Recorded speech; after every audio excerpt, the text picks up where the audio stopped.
l'extrême droite est au pouvoir. C'est malheureusement un bon exemple de ce qui attend de nombreux peuples. Nous avons encore deux interventions de forces politiques qui militent pour la paix.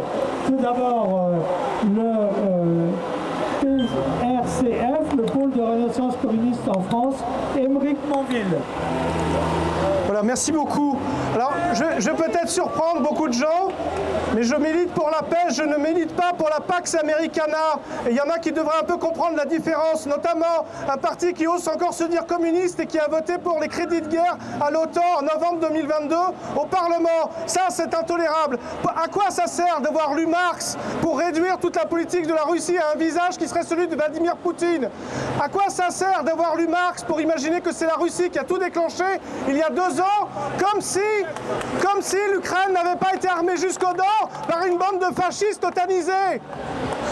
À quoi ça sert d'avoir lu Lénine pour imaginer que la Russie mène une politique impérialiste alors que la Russie ne compte même pas une seule banque parmi les 100 premières banques mondiales? À quoi ça sert d'avoir lu Lénine pour imaginer que le but c'est de conquérir la Galicie où tout ce que vous avez c'est pas une seule puissance économique, ce sont un résidu de fachos totalement revanchards, encore pire que les SS et qui ont pratiqué pendant 10 ans le bombardement du Donbass. Est-ce que vous croyez que Vladimir Poutine ou pas Vladimir Poutine, et je m'en moque de ce personnage, est-ce que vous croyez que n'importe quel dirigeant de la Russie pendant des années pouvait tolérer ça, un régime revanchard, nazi, otanisé, directement sous la gorge de la Russie?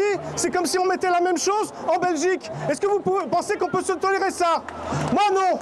Il faut militer pour la paix et contre la Pax Americana. Et ceux qui vous disent le contraire, ceux qui votent les crédits de l'OTAN, il faut faire la même chose que Lénine faisait avec eux en 1914 contre la social-démocratie et la Seconde Internationale qui a fait faillite. Ces gens ont fait faillite.